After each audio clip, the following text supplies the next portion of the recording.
السلام علیکم ورحمۃ اللہ وبرکاتہ۔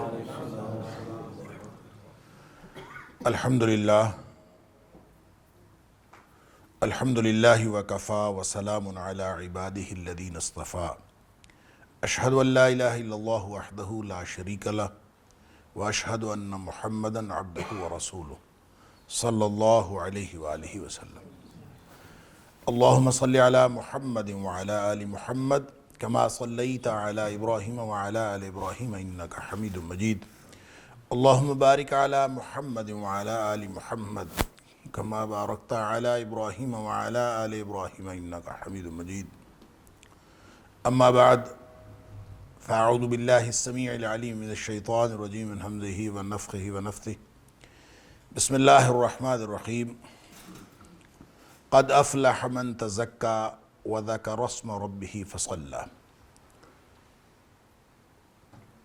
وقال اللہ تعالی فی مقام آخر قد افلح من زکاہا وقد خاب من دساہا۔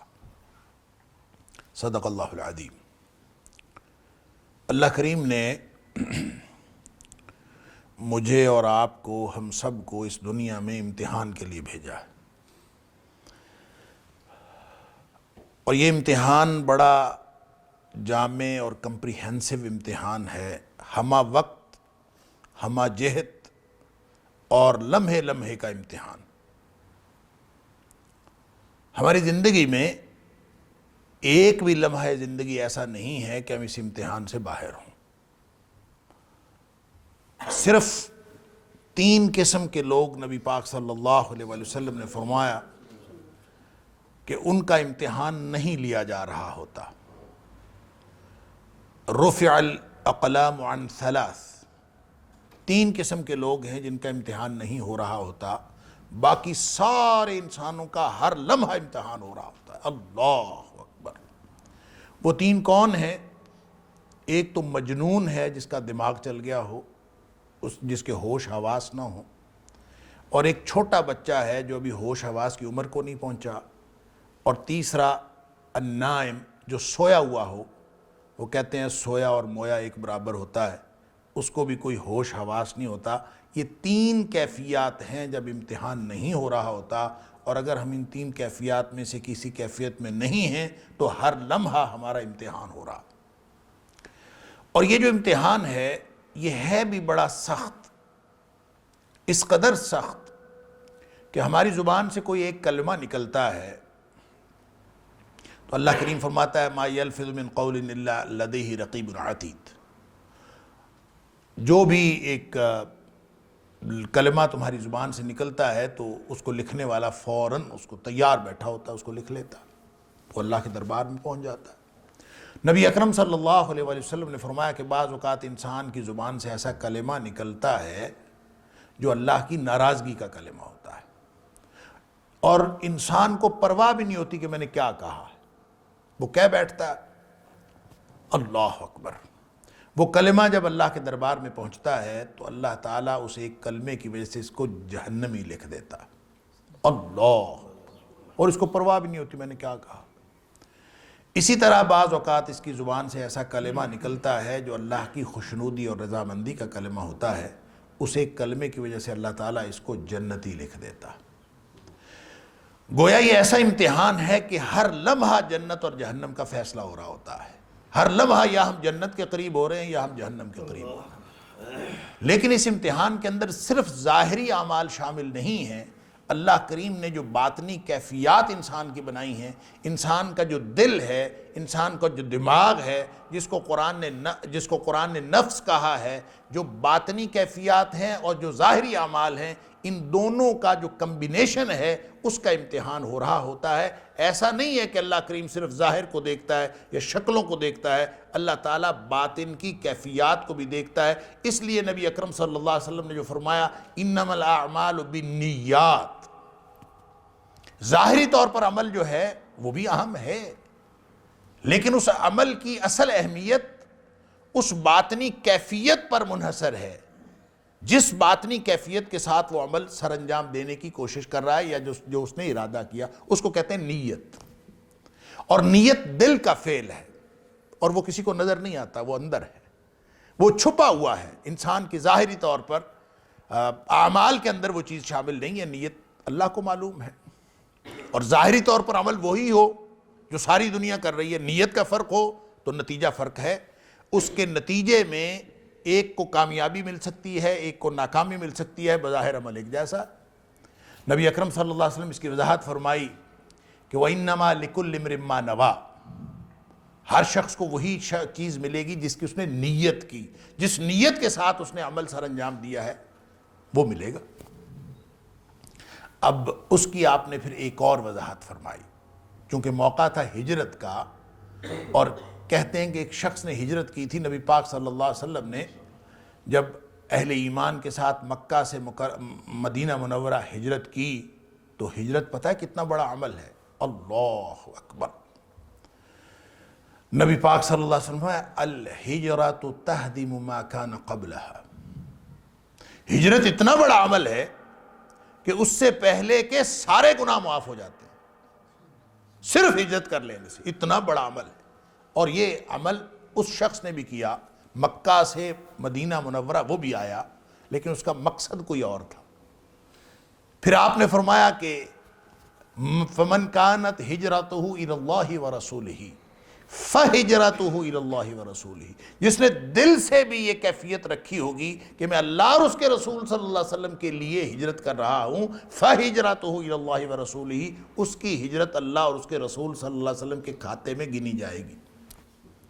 وَمَنْ كَانَتْ هِجْرَتُهُ لِدُنْيَا يُصِيبُهَا، کسی نے ہجرت کی، ملک چھوڑا، ترک وطن کیا، سارا کچھ کیا، لیکن اس کا مقصد تو دنیا حاصل کرنا ہے، کوئی اور مقصد تھا اس کا، لِدُنْيَا يُصِيبُهَا أَوِ امْرَأَةٍ يَنْكِحُهَا، یا پھر اس کا کوئی مقصد تھا کہ اس نے کسی عورت سے نکاح کرنا ہے، کہ عورت مدینہ میں رہتی تھی، اس نے شرط رکھی ہوئی تھی مکہ چھوڑ کر مدینہ آ جاؤ تو میں تیرے ساتھ نکاح کر لوں گی، اس نے کہا کہ موقع اچھا ہے، ساری دنیا جا رہی ہے، میں بھی چلا جاتا ہوں۔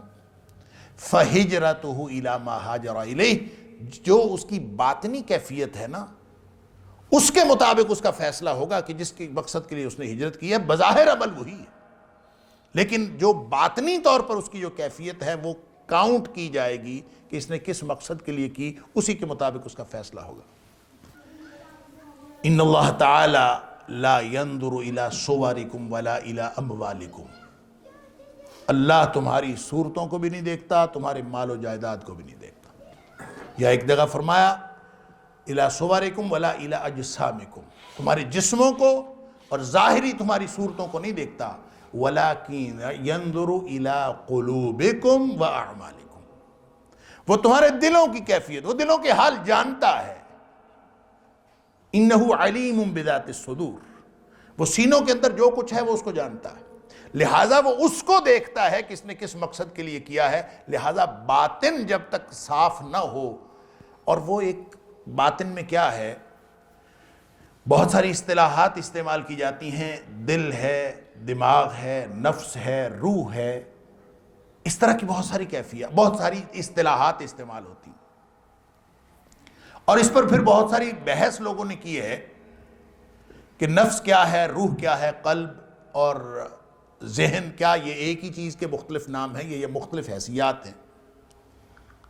اور پھر لوگوں کو یہ بھی پرابلم ہوئی ہے کہ سائنسدانوں نے کہا کہ انسان کا جو جسم کا مرکز ہے وہ دماغ ہے، سوچوں کا مرکز دماغ ہے، برین جس کو، جو کھوپڑی کے اندر، اور نبی اکرم صلی اللہ علیہ وآلہ وسلم فرماتے ہیں کہ وہ دل ہے، انسانی جسم کا مرکز دل ہے، تو پھر دل جو ہے وہ سینوں میں ہے، اور آنکھیں اندھی نہیں ہوتی، دل اندھے ہوتے ہیں، التی فی الصدور ولیکن تعمی القلوب التی فی الصدور، دل اندھے ہوتے ہیں، بصیرت اس وقت ختم ہوتی ہے جب دل اندھا ہو جاتا ہے، اور دل کہاں ہے؟ التی فی الصدور، جو سینے میں ہے، کھوپڑی میں نہیں ہے، سینے میں ہے۔ گویا یہ ایک آرگن ہے جسم کے اندر جو سینے میں ہے، جو دھڑکتا ہے، گویا نبی اکرم صلی اللہ علیہ وسلم بھی اس کو مرکز قرار دے رہے ہیں، قرآن بھی اس کو مرکز قرار دے رہا ہے۔ دماغ اور دل، اس کا کوئی ایسا کنیکشن ہے کہ مرکز یہاں ہے، مرکز یہاں نہیں ہے، لیکن سائنس نے کہا کہ یہاں مرکز ہے، ہم نے مان لیا۔ سائنس ہر 50-100 سال بعد اپنے نتائج بدل دیتی ہے، اللہ کا قرآن نہیں بدلتا۔ لہٰذا اس پریشانی میں مبتلا نہ ہوں، دل ہے کہ دماغ ہے۔ ایک فواد یا افئدہ کی اصطلاح بھی شریعت نے استعمال کی ہے، قرآن نے استعمال کی ہے، اور جو فواد ہے اس کا معنی بھی ہم دل کرتے ہیں، یا افئدہ اس کا معنی بھی دل کرتے ہیں۔ لیکن یہ سائنس جو کچھ کہہ رہی ہے، ہو سکتا ہے کہ اس کی انٹرپریٹیشن قرآنی زبان میں فواد ہی ہو۔ کیا مطلب؟ کہ دل اور دماغ کا کنیکشن ہو جو اصل میں انسان کی جسم کی مرکزیت بناتا ہے، اور جو سوچوں کا، آرزوؤں کا، تمناؤں کا مرکز ہوتا ہے، ہو سکتا ہے اس طرح ہو۔ لیکن 2005 سے آن ورڈز، اب تو آپ نیٹ پہ سرچ کریں، آپ کو سائنسدانوں کو ایسے پیپرز مل جاتے ہیں، تحقیق آ گئی ہے کہ انسانی سوچوں کا مرکز دماغ نہیں ہے، دل ہے۔ گویا آہستہ آہستہ لوگ اس طرف آ رہے ہیں۔ کب آ جائیں گے مکمل طور پر؟ قرآن کہتا ہے کہ سنوریہم آیاتنا فی الآفاق وفی انفسہم، ہم ان کو نشانیاں اپنی دکھاتے رہیں گے جو ان کے ارد گرد پھیلی ہوئی کائنات میں بھی ہیں، وفی انفسہم، ان کے اپنے وجود میں بھی نشانیاں ہیں۔ وہ دیکھ دیکھ کے، وہ کیسے نشانیاں دیکھیں گے؟ ظاہر ہے وہ جو ایکوائرڈ نالج ہے، جو سائنس کے ذریعے سے انسان ایکوائر کر رہا ہے، اس کے ذریعے سے مختلف چیزیں انسان کو پتہ چلتی رہتی ہیں۔ جب سائنس کا حتمی نالج کسی حتمی نتیجے پر پہنچتا ہے تو وہ قرآن کے دیے ہوئے بیان سے یا قرآن کی دی ہوئی اس حقیقت سے یا قرآن کی دی ہوئی تعلیم کے خلاف نہیں ہو سکتا۔ اس کو کبھی آپ یوں بھی سمجھ لیجئے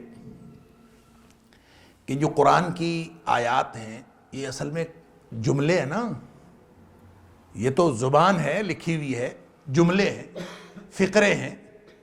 جملہ بھی عربی زبان کا لفظ ہے، فقرہ بھی عربی زبان کا لفظ ہے، لیکن ان کو کبھی بھی کسی نے جملہ یا فقرہ نہیں کہا۔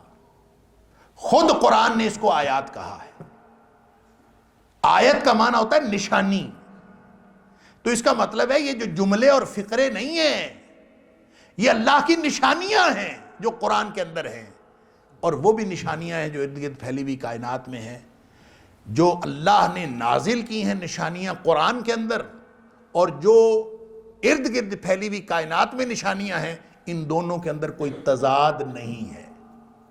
یہ ہو نہیں سکتا کہ ارد گرد پھیلی ہوئی کائنات، نیچرل فینومیناز، آپ فلکیات کی بات کریں، آپ فزکس کی بات کریں، آپ نباتات کی بات کریں، آپ حیوانیات کی بات کریں، بایولوجی کی بات کریں، آپ زوالوجی کی بات کریں، یہ ہو نہیں سکتا کہ وہ علم جو آفاق و انفس میں پھیلا ہوا ہے، جو انسان اپنی اللہ کی دی ہوئی صلاحیتوں کے ذریعے سے ایکوائر کرتا ہے، وہ علم اور جو اللہ نے نازل کیا ہے قرآن کے اندر، وہ علم، اس کے اندر کوئی تضاد ہو، یہ ممکن نہیں ہے۔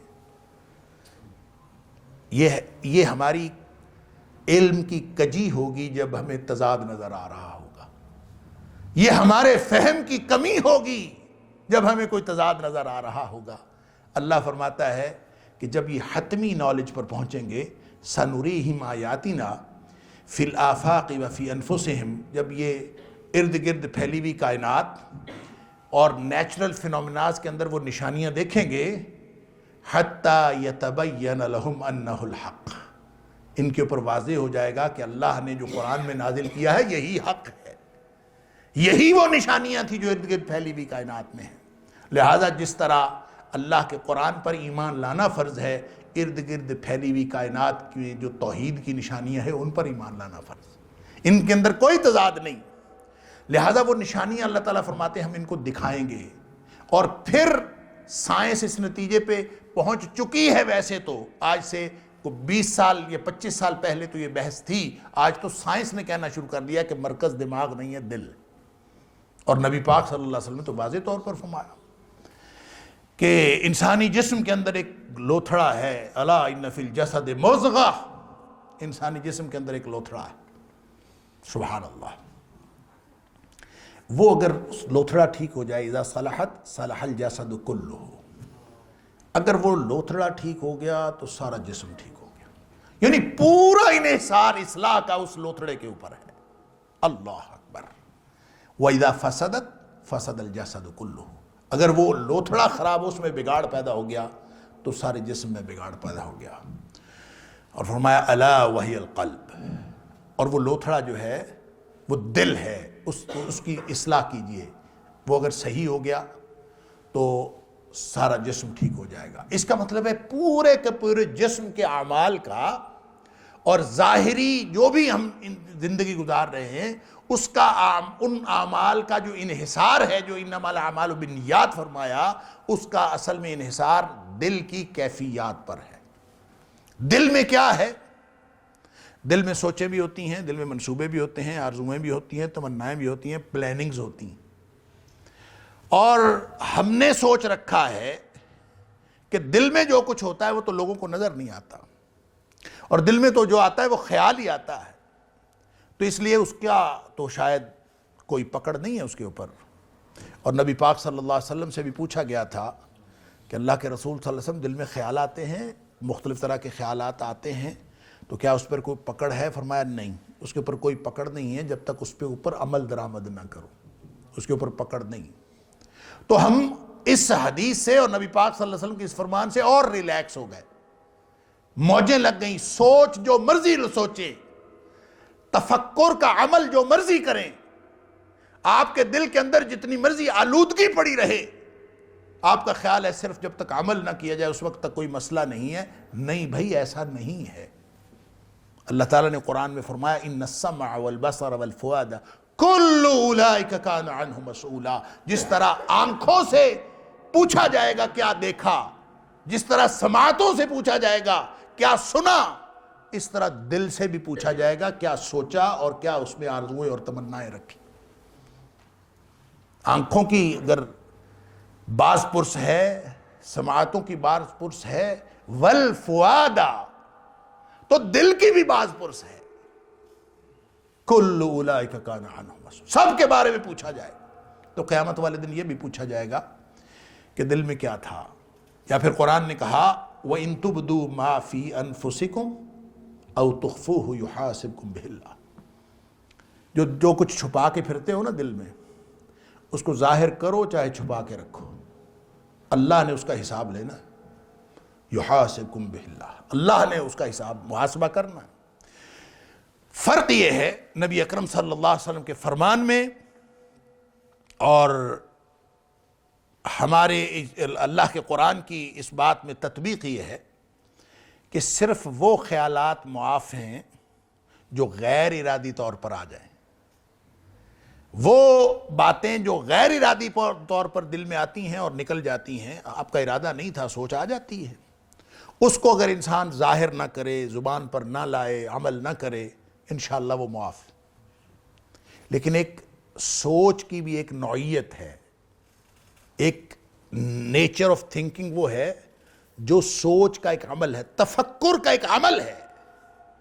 انسان اس کو سوچتا ہے، کرتا ہے اس عمل کو، تفکر کا عمل انسان کرتا ہے، دل میں ایک سوچ بٹھاتا ہے، پھر اس کو سوچتا ہے، اس کو پالتا ہے، اس سے حظ اٹھاتا ہے، اس سے مزے لیتا ہے سوچ سوچ کے۔ یہ جو ارادی طور پر مزے لینا ہے اور ارادی طور پر تفکر کا عمل کرنا ہے، وَإِن تُبْدُوا مَا فِي أَنفُسِكُمْ وَتُخْفُوهُ يُحَاسِبْكُم بِهِ اللَّهُ، اس پر اللہ تعالیٰ محاسبہ کرے گا اور اس پر قیامت والے دن پوچھا جائے گا تم کیا سوچتے تھے۔ اللہ اکبر، سوچوں کا بھی امتحان ہے۔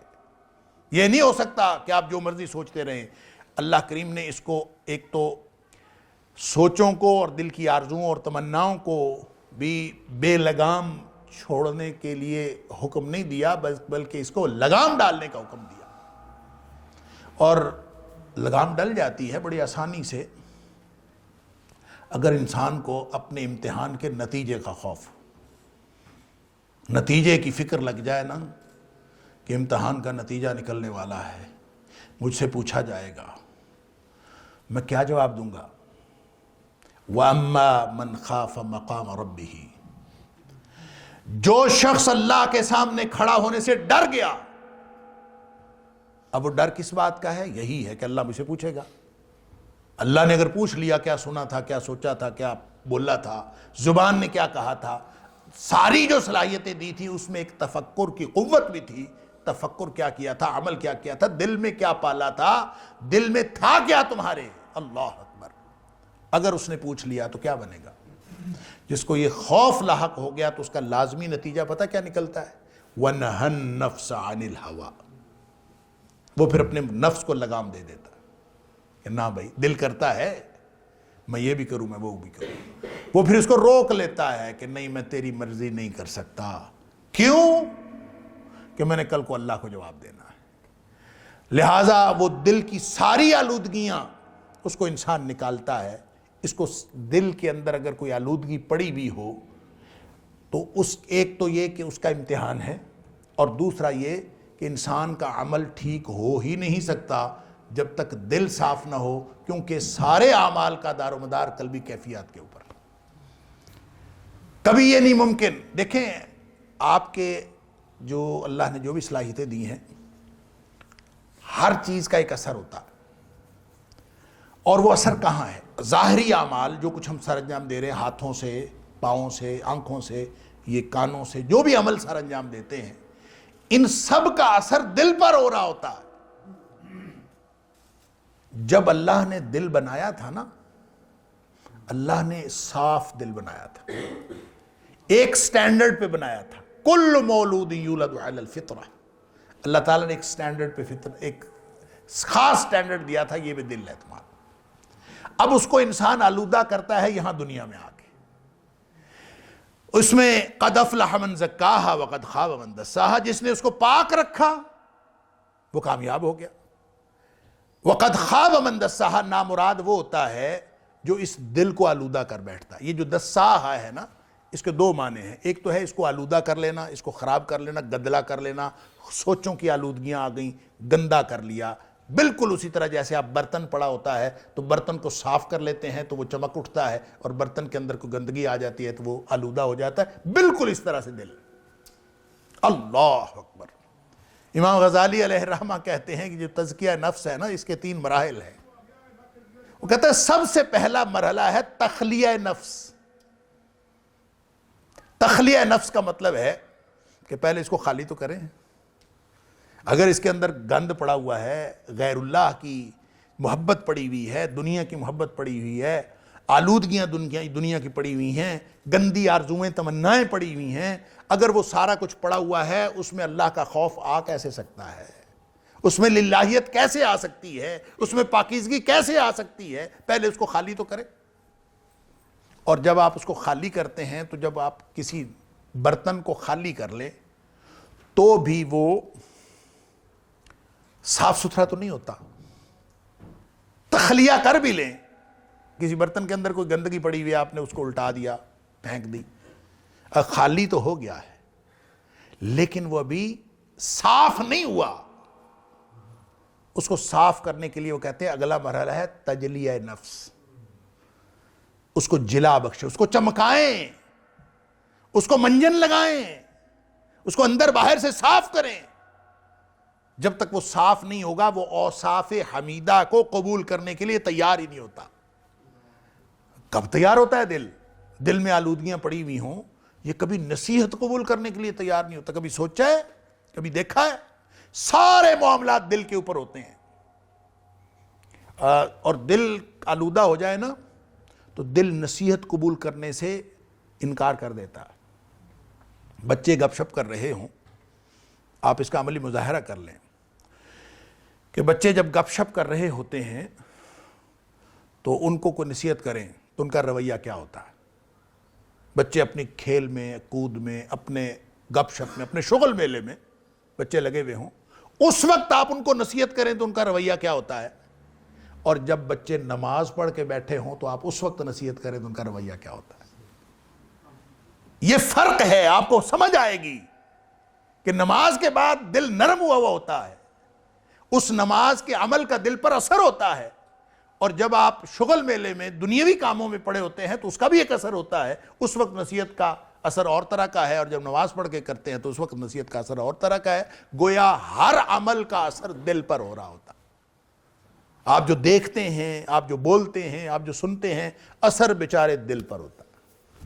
یہ ایک ایسا مظلوم ہے انسان کا دل، سارے امتحان کا انحصار اس دل پر ہے، لیکن ہر وقت آپ اس کو آلودہ کرنے پہ لگے ہوتے، ہر لمحہ تو یہی کام چل رہا ہوتا ہے کہ آپ نے کوئی چیز دیکھی، نبی اکرم صلی اللہ علیہ وسلم نے فرمایا اللہ اکبر، یہ جو دل ہوتا ہے نا،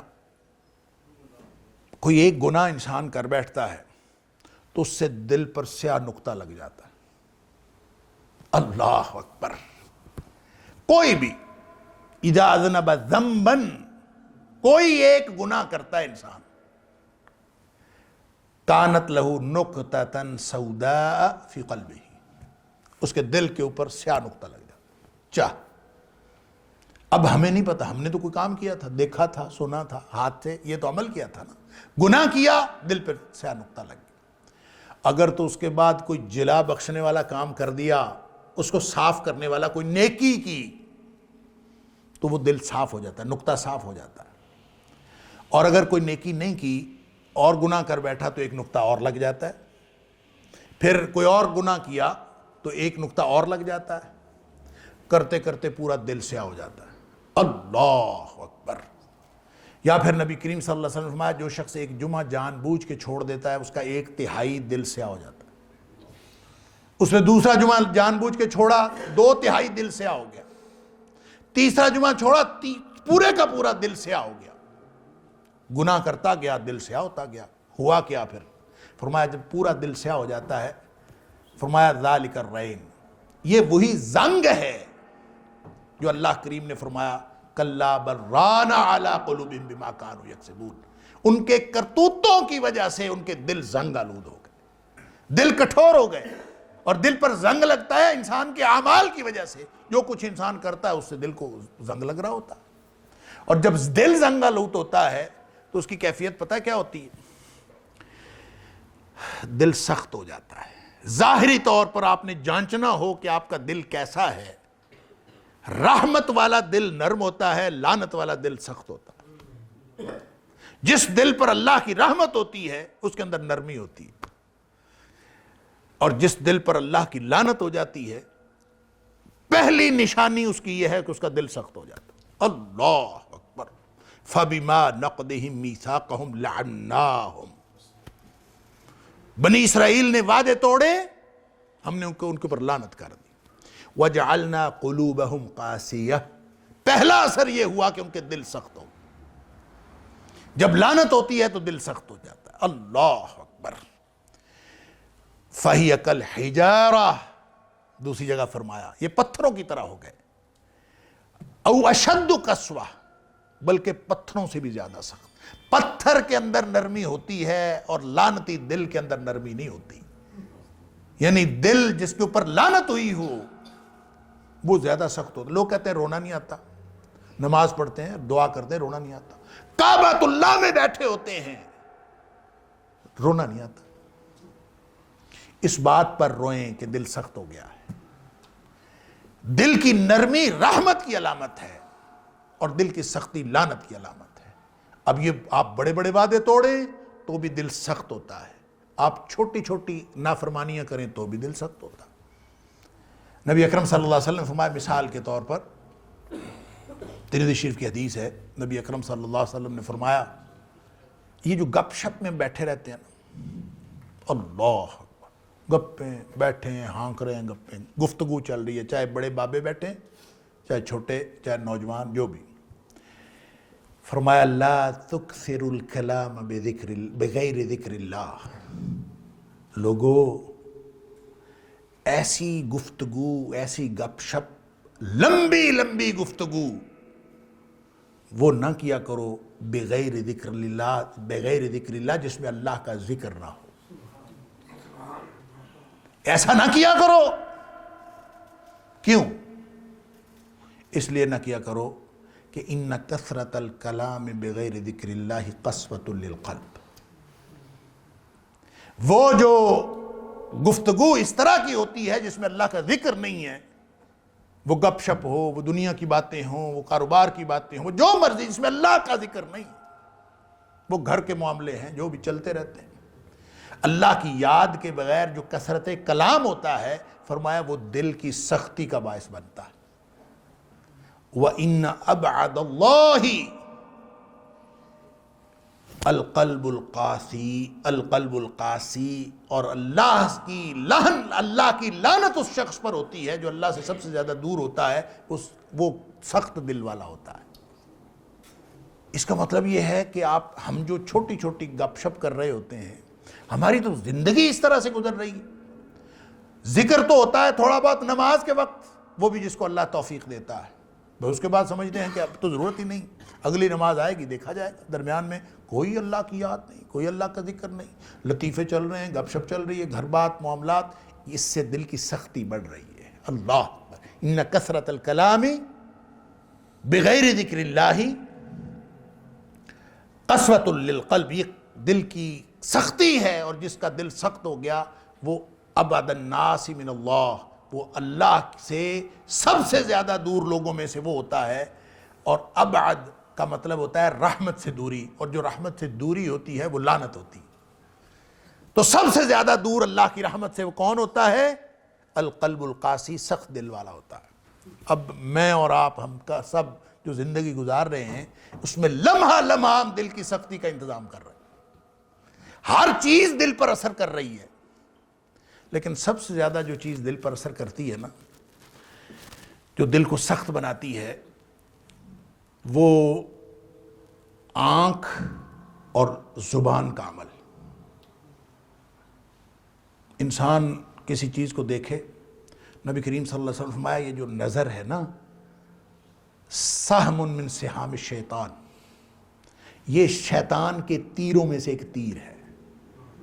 نگاہ کسی چیز پر پڑتی ہے، متاثر بیچارہ دل ہوتا ہے۔ آپ عمل کر کے دیکھ لیں، آپ تجربہ کر کے دیکھ لیں، جس شخص کی بد نظری ہوئی ہو، وہ چاہے ظاہری طور پر بد نظری ہوئی ہو، چاہے آپ نے اس کو کسی تصویر کو دیکھا ہو، چاہے آپ نے کسی گلی محلے میں بد نظری کی ہو، کسی بھی طرح کی بد نظری، بد نگاہی، اگر آنکھ نے ایسا کچھ دیکھا ہے جو حرام ہے اس کے اوپر دیکھنا، اس کے بعد آپ نماز پڑھیں، ہو ہی نہیں سکتا کہ نماز کے اندر خشوع و خضوع متاثر نہ ہو۔ دیکھا کہیں اور، نماز کہیں اور پڑھ رہے ہیں، دل متاثر ہو چکا ہوتا ہے۔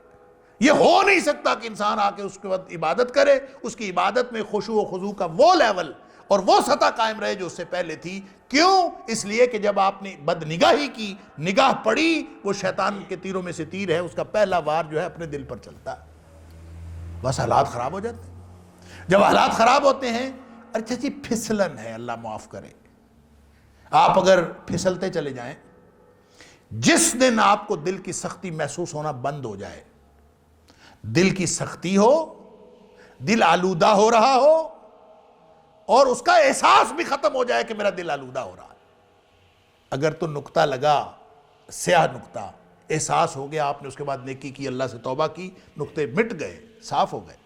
اگر یہ احساس بھی ختم ہو گیا نا کہ کوئی مسئلہ ہو رہا ہے، کوئی بات نہیں، خیر ہے، بس جس دن آپ نے اس بات کی پرواہ کرنی چھوڑ دی، سمجھ لیجئے کہ اس کے بعد آپ ایک ایسی کھائی کی طرف پھسلتے چلے گئے۔ نبی اکرم صلی اللہ علیہ وسلم فرمایا، حجبت الجنت بالمکارہ وحجبت النار بالشہوات۔ یہ جو دل کو اچھی لگتی ہیں نا چیزیں، انسان کا دل کشش کرتا ہے، یہ پھسلن ہے جہنم کی طرف، جہنم کے گرد ان کی باڑ ہے۔ حجبت النار بالشہوات، مزے مزے کی چیزیں، مزے کرو، جو مزاج یار میں آئے جو مرضی کرو، یہاں بیٹھے بھی زندگی ہے، بابر بعیش کوش کہ عالم دوبارہ نیست، جو مرضی کر لو، یہ ساری چیزیں آپ کو پھسل کے ایک ایسی پھسلن میں ڈال دی ہیں، ایسی سلائیڈ میں ڈال دی ہیں، آپ اس کے بعد جہنم سے بچ نہیں سکتے، یہ آپ کو پھسلا کے جہنم میں ڈال دے۔ حجبت الجنت بالمکارہ، جنت میں جانا ہے تو نفس کو لگام ڈالنی پڑے گی۔ مکروہات نفس، دل کو مشکل لگتے ہیں کام، اس کو مائل اور قائل کرنا پڑتا ہے، اور مائل قائل کر کے بڑی مشکل سے، کب آسان ہے بھائی؟ اپنے دل کے خلاف اٹھ کے آپ سردیوں میں اٹھ کے نماز پڑھنا، روزے رکھنا، خدمت خلق کرنا، اپنی جیب میں سے پیسے خرچ کرنا، علی ھذا القیاس جتنے بھی حقوق اللہ اور حقوق العباد کی چیزیں ہیں بڑی مشکل دل کو قائل کرنا پڑتا ہے۔ حجبت الجنت بالمکارہ، جب یہ مکروہات نفس ہیں دل کو مجبور کر کے محنت کر کے اس کو مائل اور قائل کرنا پڑتا ہے، وگرنہ یہ تو اس کے اندر تو ٹینڈنسی یہ ہے ان النفس لامارۃ بالسوء، یہ ہمیشہ آپ کو برائی کی طرف لے کے جائے گا، یہ دشمن ہے انسان کا اندر بیٹھا۔ الا ما رحم ربی، جب اس پر رحمت ہو جاتی ہے تو پھر یہ گناہ کی طرف نہیں لے کے جاتا، پھر یہ انسان کو نیکی کی طرف لے کے جاتا۔ اللہ ہمارے دلوں پر رحمت کر دے۔ قد افلح من زکاہا، جو اس کو پاک صاف رکھے اس سے اس کے سارے اعمال ٹھیک ہوں گے، اعمال ٹھیک ہوں گے تو انشاءاللہ امتحان میں کامیابی حاصل ہوگی۔ اور اگر اسی کو پاک صاف نہ رکھ سکا، یہی آلودہ ہو گیا، زنگ لگ گیا، تو پیچھے کیا رہ گیا؟ اللہ اکبر۔ قد خواب من دساہا، میں عرض کر رہا تھا یہ جو دساہا ہے نا، اس کا ایک معنی تو آلودہ کرنا ہے، اس کا ایک معنی ہے دبا دینا۔ یہ بھی آپ کبھی اس کی تفسیر جو ہے وہ پڑھیے گا۔ دبا دینے کا مطلب پتہ کیا ہوتا ہے؟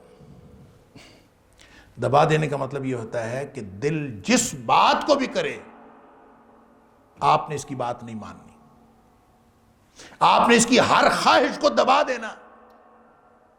قرآن کہتا ہے کہ اس کو دبا دینے والا بھی نامراد ہے۔ آخر اللہ نے دل بنایا ہے، آخر اللہ نے جسم بنایا ہے۔ وَإِنَّ لِجَسَدِكَ عَلَيْكَ حَقًّا، حق ہے اس کا۔ لہذا اگر بھوک لگی ہے، دل چاہ رہا ہے کہ میں نے کھانا کھانا ہے، آپ کہیں کہ تجھے کھانا نہیں دینا، یہ دساہا ہے۔ اگر آپ کو شہوت کی اشتہا ہے، آپ جوان ہیں، جن سے مخالف کی ضرورت ہے، آپ کہیں کہ نہیں شادی کرنی، دساہا ہے۔ قد خواب من دساہا۔ اسلام نے ایسی کوئی تعلیم نہیں دی کہ آپ اپنی جائز خواہشات کو بھی دبا دیں، نہیں، اسلام نے اس کے لیے چینل دیا ہے، حرام کو چھوڑیں، حلال استعمال کریں۔ اللہ نے کوئی چیز ایسی نہیں رکھی جس کے لیے حلال کا کوئی راستہ نہ رکھا ہو، اور اگر آپ کا دل کرتا ہے آپ حرام کام چھوڑیں، حلال کا راستہ اختیار کریں۔ وہ حلال کا راستہ اختیار کر کے جب خواہش نفس پوری کریں گے تو اس میں بھی ثواب ہوگا۔ نبی پاک صلی اللہ علیہ وسلم فرمایا فی بضع احدکم صدقہ، تم اگر تعلق زوجیت قائم کرتے ہو تو اس میں بھی ثواب ملتا ہے۔ صحابہ حیران ہو، ایک آدمی خواہش نفس پوری کرتا ہے، اس کو ثواب کیسے ملتا ہے؟ اللہ اکبر۔ نبی اکرم صلی اللہ علیہ وسلم فرمایا اگر وہ حرام کاری کرے تو گناہ نہیں ملے گا؟ ملے گا۔ جب گناہ ملے گا حرام کاری کرنے سے تو حلال کاری کرنے سے ثواب کیوں نہیں ملے گا؟ لہذا مومن کا جو کھانا پینا سونا جاگنا سب ثواب ہے۔ یہ سوتا ہے اپنے آرام کے لیے، جسم کے آرام کے لیے، چونکہ وہ مومن ہے، چونکہ اس نے اپنے سارے معاملات کو حلال کے دائرے میں محدود کر لیا ہے اور حرام سے بچنے کا تہیہ کر رکھا ہے، اس لیے اس کا سونا جاگنا بیٹھنا اٹھنا سب ثواب بن جاتا ہے۔ لہٰذا اس جسم کو، اس دل کی خواہش کو دبانا مقصود نہیں ہے، اس کو اس راستے پر رکھنا مقصود ہے جو راستہ اللہ اور اس کے رسول صلی اللہ علیہ وسلم نے دیا۔ دیکھیں سادہ سی بات ہے، اللہ تعالیٰ نے قرآن میں فرمایا کہ تم ایسا کرو کہ میں نے دل ایک صاف ستھرا ایک سٹینڈرڈ پہ تمہیں دیا، تم ایسا کرو کوئی نیا کارنامہ سر انجام نہ دو، کچھ بھی نہ کرو، صرف وہ دل اسی حالت میں میرے پاس واپس لے آؤ۔ کم از کم اس کو گدلہ تو نہ کرو، کم از کم اس کو آلودہ تو نہ کرو، اس کو آلودگی سے بچا کر ویسا ہی میرے پاس لے آؤ۔ اللہ اکبر۔ یوم لا ینفع مال ولا بنون الا من اتى اللہ بقلب سلیم۔ فرمایا اس دن نہ مال کام آئے گا نہ بیٹے کام آئیں گے، کام یہ آئے گا کہ صحیح سلامت دل واپس جا کے اللہ کے سامنے سپرد کرتا ہوں۔ الا من اتى اللہ بقلب سلیم، جو صحیح سالم دل لے کے آ گیا، جیسا اللہ نے سٹینڈرڈ پہ دل دیا تھا اس نے اس کو آلودہ نہیں ہونے دیا۔ قد خواب من دساہا ہے نا، جو اس کو آلودہ کرے گا وہ نامراد ہوگا، اس نے آلودہ نہیں کیا، بلکہ اس نے یہ کیا قد افلح من زکاہا، اس کا تزکیہ کرتا رہا، اور تزکیے کا کوئی طریقہ اور نہیں ہے۔ تزکیے کا طریقہ کس نے بتایا؟ یہ آپ بیٹھ جائیں اور خاص قسم کے چلے کاٹنے شروع کر دیں تزکیہ نفس کے لیے۔ وہ ہمارے علاقے میں ایک بزرگ تھے، اس کے بارے میں بتایا جاتا تھا کہ وہ سیب سامنے رکھ لیتے تھے، یہاں لٹکا ہوتا تھا سیب، اور بس وہ اس کو دیکھتے رہتے تھے۔ کسی نے پوچھا حضرت یہ کیوں کیا؟ کہتا ہے یہ دل کرتا ہے اس کو کھانے کو، تو میں اس کو دکھاتا ہوں اور کھانے نہیں دیتا تاکہ اس کا تزکیہ ہو۔ حد ہو گئی ہے۔ اللہ کریم نے کھانے کے لیے حلال طیب رزق دیا ہے، اور اس کے لیے آدمی اپنے آپ کو اس کو تزکیہ نفس کہے، یہ تزکیہ نفس نہیں ہے، یہ قد خواب من دساہا ہے۔ تزکیہ کیسے ہوگا؟ لقد من اللہ علی المؤمنین اذ بعث فیہم رسولا من انفسہم یتلو علیہم آیاتہ ویزکیہم۔ تزکیہ کا طریقہ اور تزکیہ کرنے کے لیے نبی اکرم صلی اللہ علیہ وسلم تشریف لائے، لہٰذا ہر وہ چیز، ہر وہ بات تزکیہ کی ہے جو نبی پاک صلی اللہ علیہ وسلم نے بتائی، اس سے دل کا تزکیہ ہوتا۔ اور اگر انسان کوئی اور کام کرے جو خود ساختہ ہو تو تزکیہ نہیں ہوتا، اس سے دل مزید آلودہ ہوتا ہے، یا اس کے سارے کے سارے جو خیالات ہیں ہم اس کو دبا دیں گے، حلال جذبوں کو بھی دبا دیں گے، تو یہ بھی آپ کے لیے نامرادی کا باعث بن سکتا ہے۔ اللہ تعالیٰ معاف فرمائے۔ آخری حدیث عرض کر کے میں بات اپنی مکمل کرتا ہوں۔ نبی اکرم صلی اللہ علیہ وسلم نے ایک دفعہ یہ فرمایا، اب دیکھیں پورا کا دار و مدار جو ہے وہ نفس پر ہے، اللہ اکبر، اور نفس کو ہر چیز آلودہ کر رہی ہوتی ہے۔ میں نے عرض کیا کہ زبان اور آنکھ سب سے زیادہ آلودہ کرتی ہے، سارے اعمال آلودہ کرتے ہیں لیکن سب سے زیادہ یہ ہے، اور زبان کے اوپر تو اللہ اکبر۔ نبی اکرم صلی اللہ علیہ وسلم نے فرمایا زبان جو ہے نا، یہ تو صبح صبح جب انسان اٹھتا ہے نا تو سارے کے سارے انسان کے جو اعضاء ہیں تو کفر اللسان، یہ زبان کی منتیں کرتے ہیں۔ صبح جب انسان اٹھتا ہے تو سارے کے سارے جو اعضاء ہیں، یہ اعضاء انسان کی زبان کی منت کر رہے ہوتے ہیں، اس کو کہہ رہے ہوتے ہیں کہ تو ہمارے بارے میں اللہ سے ڈرتی رہنا، اس لیے کہ تو اگر سیدھی رہی تو ہم سارے سیدھے رہیں گے، اور تو اگر خراب ہو گئی تو ہم سب بگڑ جائیں گے، تو اگر ٹیڑھی ہو جائے گی تو ہم بھی ٹیڑھے ہو جائیں گے۔ گویا زبان کی وجہ سے انسان کے سارے اعمال بگڑتے ہیں، اور اس کا مطلب یہ ہوا کہ آنکھ اور زبان یہ سب سے زیادہ دل پر اثر انداز ہوتے ہیں۔ اللہ تعالیٰ معاف فرمائے۔ ایک لفظ، ایک کلمہ انسان کے دل کو آلودہ کر سکتا ہے۔ تو نبی اکرم صلی اللہ علیہ وسلم فرمایا کہ یہ جو دل ہے نا، اس کو زنگ لگ جاتا ہے۔ ان القلوب لتصدع کما یصدع الحدید اذا اصابہ الماء، دلوں کو زنگ لگ جاتا ہے جس طرح پانی میں لوہا پڑا رہے تو اس کو زنگ لگ جاتا ہے، اسی طرح دل کو بھی زنگ لگ جاتا ہے۔ اور پانی میں لوہا پڑا رہے تو اس کو زنگ لگ جاتا ہے تو کیا ہوتا ہے؟ ناکارہ ہو جاتا ہے۔ جس طرح لوہا ناکارہ ہو گیا، اس کا مطلب دل بھی ناکارہ ہو گیا، دل میں سے نصیحت کا کرنٹ ہی پاس نہیں ہوتا، کچھ بھی نہیں ہوتا۔ زنگ جس چیز کو لگا ہوتا ہے، یہ جو تاریں ہوتی ہیں نا، بجلی کی تاریں، وائرز، ان کو زنگ لگ جاتا ہے، بعض اوقات سپارکنگ وغیرہ کی وجہ سے، وہ بعض اوقات پانی کی وجہ سے ان کو زنگ لگ جاتا ہے، کرنٹ نہیں پاس ہوتا اس میں سے۔ تو دل کو زنگ لگ گیا تو نصیحت کا کرنٹ پاس ہونا بند ہو گیا۔ تو تار تو ہم چینج کر لیتے ہیں، دل کیسے چینج کریں؟ دل تو وہی ہے، اب اس کو کیسے چینج کریں؟ زنگ لگ گیا، کما یصدع الحدید اذا اصابہ الماء، تو دلوں کو زنگ لگ گیا، اور صحابہ کرام کو معلوم تھا کہ دل کو زنگ لگ گیا تو پورا جسم خراب ہو گیا۔ نبی پاک صلی اللہ علیہ وسلم نے خود فرمایا۔ تو پھر کیا کریں؟ ایک دل ہے، اسی کو زنگ لگ گیا، وہی خراب ہو گیا، تو اب کیا کریں؟ تو پریشانی ہوئی صحابہ کرام کو، تو عرض کیا اللہ کے رسول صلی اللہ علیہ وسلم، اب ظاہر دل تو نیا لگ نہیں سکتا، اب اس زنگ کو اتارنے کا کوئی طریقہ ہے؟ فرمایا وما جلاؤہا یا رسول اللہ صلی اللہ علیہ وسلم، اللہ کے رسول صلی اللہ علیہ وسلم، اس کو زنگ کو دور کرنے کا کوئی طریقہ ہے؟ کوئی منجن، کوئی ریگ مال کہ اس کو رگڑیں، ختم کر دیں، وہ تجلیہ نفس ہو جائے؟ پاکیزہ ہو جائے، اوصاف حمیدہ کو قبول کرنے کے لیے تیار اور آراستہ ہو جائے؟ کوئی ہے طریقہ؟ نبی اکرم صلی اللہ علیہ وسلم فرمایا ہاں ہے، اللہ کثرت ذکر الموت و تلاوت القرآن۔ فرمایا کہ اپنی موت کو زیادہ زیادہ یاد کیا کرو، اور دوسرا قرآن پاک کی تلاوت زیادہ کیا کرو۔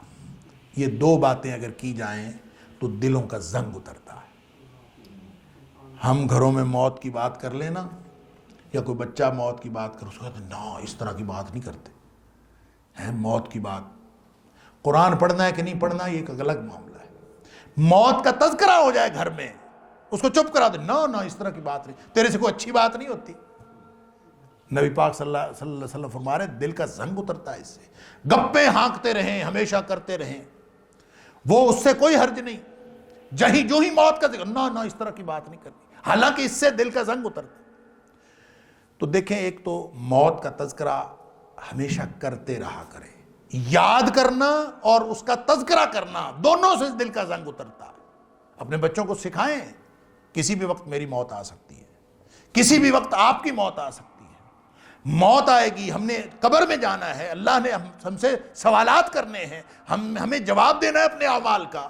موت کا تذکرہ کریں، آپ اپنی موت کو یاد رکھیں، اور ہر عمل کرتے وقت یہ یاد رکھیں کہ آپ قبر میں اتارے جا رہے ہیں۔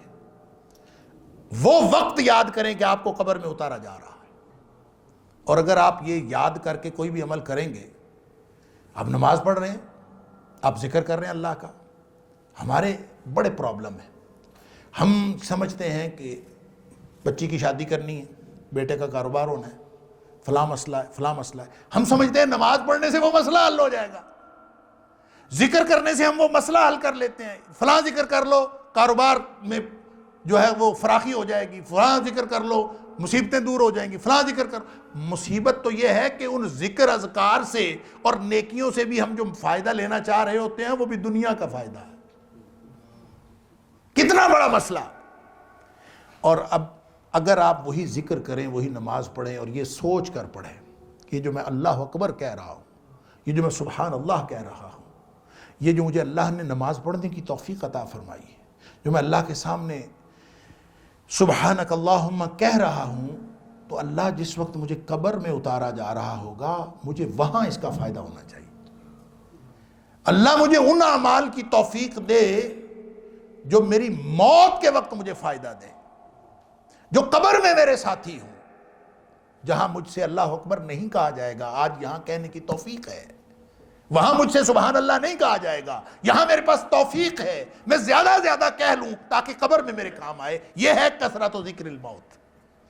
موت کا تذکرہ اکثر کرتے رہیں، بچوں کو بھی سکھائیں، یہ کرنے سے فائدہ ہوتا ہے، یہ کرنے سے نقصان ہوتا ہے، موت کا تذکرہ ہوتا رہے، اور پھر اس سے دلوں کا زنگ اترتا ہے۔ اور دوسرا وہ جو میں نے حدیث عرض کی نا کہ ان کثرت الکلام بغیر ذکر اللہ قسوۃ للقلب، اس کا علاج یہ ہے کہ آپ کو گپ شپ کی محفلوں میں بیٹھنا ہے، بیٹھیں، ضرورت ہے انسان کی، لیکن محفل کو اللہ کے ذکر کے بغیر لمبا نہ ہونے دیں، اس میں بار بار اللہ کا ذکر کرتے رہے۔ آپ تھوڑی دیر بعد کہہ دیں اللہ خیر کرے، اللہ ہمیں ہدایت دے، اللہ ہم پر رحمت فرمائے، درمیان میں آپ درود شریف پڑھ لیں، اللہم صلی علی کہہ دیں، درمیان اللہ کا ذکر چلتا رہے، تو انشاءاللہ وہ گپ شپ کی محفل بھی آپ کے دلوں کی سختی کا باعث نہیں ہوگی، آپ اس میں اللہ کا ذکر کرتے رہے۔ اور دوسرا موت کو یاد کریں۔ اگر بہت زیادہ سمجھیں کہ یہ جو ہنسی ہے، اللہ اکبر، ہم زیادہ ہنسا کرتے تھے نا، ہمارے والد صاحب رحمۃ اللہ علیہ بہت زیادہ، کبھی بھائی بہن آپس میں بیٹھے ہونا گپ شپ اور بہت ہنسی، تو والد صاحب اپنے کمرے سے باہر آتے اور ہم سے آ کے پوچھتے یہ اتنی ہنسی کیوں ہے؟ آپ لوگوں کو کوئی خبر مل گئی ہے کہ اللہ نے جہنم سے بچا دیا ہے اور جنت میں داخلہ کر دیا؟ کوئی ایسی خبر ملی ہے جس سے آپ لوگ اتنے کہہ کے لگا کے ہنس رہے ہیں؟ یا پھر کوئی مسلمانوں کو اللہ نے ایسی خوشی دے دی ہے؟ کیا کشمیر فتح ہو گیا ہے؟ کیا آپ کو کوئی یعنی کیا پاکستان میں اسلام نافذ ہو گیا ہے؟ کون سی خوشی ملی ہے جو آپ کہہ کے لگا کے ہنس رہے ہیں؟ یعنی اس طرح کا یہ انداز تھا نصیحت کرنے کا۔ اور وہ جو قرآن کے اندر آتا ہے، اگرچہ وہ اللہ کریم نے منافقین کے تذکرے میں کہا ہے کہ ان کو زیادہ رونا چاہیے، کم ہنسنا چاہیے، اور والد صاحب رحمۃ اللہ علیہ ہمیں فرماتے تھے کہ آپ کم ہنسا کرو اور زیادہ رویا کرو۔ ظاہر ہے اپنی آپ کیفیت یہ بنا لیں گے، تو یہ ہر ایک کی اپنی زندگی کا ایک رنگ ڈھنگ ہوتا ہے۔ ابھی تذکرہ فرما رہے تھے شیخ ہمارے والد صاحب کا، تو میں والد صاحب کے بارے میں ایک بات عرض کر دوں کہ میرے والد صاحب کبھی زندگی میں کہکا لگا کے نہیں ہنسے۔ اگر ہنسے ہوں گے تو میں نے نہیں دیکھا۔ میں نے 27 سال ہوش حواس کی عمر میں اپنے والد صاحب کو دیکھا، یعنی میری پیدائش 65 کی ہے اور 71 کے واقعات مجھے یاد ہیں، 71 کے، تو والد صاحب کی وفات ہوئی ہے 98 میں، تو 27 سال میں نے سفر بھی کیا والد صاحب کے ساتھ، اور جتنا اولاد اپنے والدین کو جانتی اتنا کوئی نہیں جانتا۔ تو میں نے اگرچہ مولانا اسحاق بھٹی صاحب والد صاحب کے بہت قریبی دوست تھے رحمہ اللہ، اللہ تعالیٰ ان سب کو جنت الفردوس میں اکٹھا فرمائے، وہ فرمایا کرتے تھے کہ نہیں، میں نے ایک آدھ دفعہ ان کو کہکا لگا کے ہنستے دیکھا ہے، لیکن میں نے اپنی زندگی میں ان کو کہکا لگا کے ہنستے نہیں دیکھا۔ اس کی وجہ یہ نہیں تھی کہ ان کو ہنسی آتی نہیں تھی، ہنسی آتی تھی۔ وہ فرمایا کرتے تھے کہ نبی کریم صلی اللہ علیہ وسلم کبھی کہکا لگا کے نہیں ہنسے، اس لیے نہیں ہنسنا، لہذا کبھی ہنسی آتی تھی ان کو، ایسا نہیں ہنسی آتی نہیں تھی، آتی تھی۔ جب ان کو زیادہ ہنسی آتی تھی مسکرا لیتے تھے، اور کبھی زیادہ ہنسی آتی تھی تو منہ زور سے بند کر لیتے تھے تاکہ کہکا نہ نکلے، اور کہکا نکلے گا تو اس سے ظاہر ہے، ہم کہتے ہیں کہ جس کا کہکا نکلتا ہے ہم کہتے ہیں بڑا زندہ کہکا ہے، حالانکہ وہ دل کو مردہ کرنے والا کہکا ہوتا ہے۔ ہم اس کو سمجھ رہے ہوتے ہیں کہ زندگی کی علامت ہے، وہ اصل میں دل کی مردگی کی علامت ہوتی ہے۔ رونا دل کی زندگی کی علامت ہے، اور اپنے اعمال پہ رونا، سبحان اللہ۔ حضرت عقبہ بن عامر رضی اللہ تعالیٰ فرماتے ہیں نبی اکرم صلی اللہ علیہ وسلم من نجات، مجھے فرما دیں سادہ سا سوال ہے، نجات کیسے ہو، کیسے بچوں گا میں، من نجات، سادہ سا سوال۔ آپ فرمایا 3 کام کر لو تمہاری نجات ہو جائے۔ کف علیک لسانک، اپنی زبان کو قابو میں کر لو، ولیساق بیتک، گھر میں بیٹھے رہا کرو، محفلوں میں ڈیروں میں ادھر نہ بیٹھے کرو بلکہ گھر میں بیٹھے رہا کرو، وابکی علی خطیئتک، اور اپنی خطاؤں پہ اپنے گناہوں پہ بیٹھ کے رویا کرو، اکیلے بیٹھ کے، اس سے نجات ہوگی۔ تو نبی اکرم صلی اللہ علیہ وسلم نے جو طریقہ ہمیں بتایا ہے، کثرت ذکر الموت و تلاوت القرآن، اللہ ہمیں توفیق عطا فرمائے کہ ہم روزانہ اپنے دلوں کا زنگ دور کرنے کے لیے وہ اعمال کرتے رہے ہیں جو نبی پاک صلی اللہ علیہ وسلم نے بتائے ہیں۔ نماز کا جو نظام ہے یہ بھی پیوریفیکیشن کا ایک سسٹم ہے، یہ بھی تطہیر کا ایک نظام ہے۔ جو روزے ہیں، یہ جمعہ ہے، یہ سارے کے سارے اعمال نبی پاک صلی اللہ علیہ وسلم نے یہ دل کی تطہیر کے یہ سارے اعمال ہیں، اور ان کی الگ الگ ہر ایک کی اپنی تاثیر ہے۔ مختصر یہ کہ اگر ہم نبی پاک صلی اللہ علیہ وسلم کی سنت کے مطابق زندگی گزارنے کی کوشش کریں تو انشاءاللہ اس سے ہمارا دل بھی صاف رہے گا اور آلودگیوں سے بچا رہے گا، اور اللہ تعالی ہمیں دنیا اور آخرت کی کامیابی نصیب فرمائے گا۔ وآخر دعوانا ان الحمدللہ رب العالمین۔ تمام حضرات کا شکریہ، آپ تشریف لائے، اور انشاءاللہ امید ہے کہ اپنے قرآن حدیث کی روشنی میں دل کی کیفیتوں سے آگاہی حاصل کی کہ دل کیا ہے، سارے سیاپے دلی کے ہیں۔ اللہ تعالیٰ اسے پاک صاف رہنے آمین۔ اور جو بتایا گیا کہ ذکر، موت کا ذکر، کسی کی بھی موت ہو، اچھے بندے کی موت ہو تو آدمی کا دل ہوتا ہے کہ اللہ تعالیٰ ان لوگوں میں شامل فرمائے، برے کی موت ہو تو آدمی توبہ کرتا ہے کہ یا اللہ شکر ہے تو ہمیں ان سے بچا اور ہمیشہ بچا کر رکھنا۔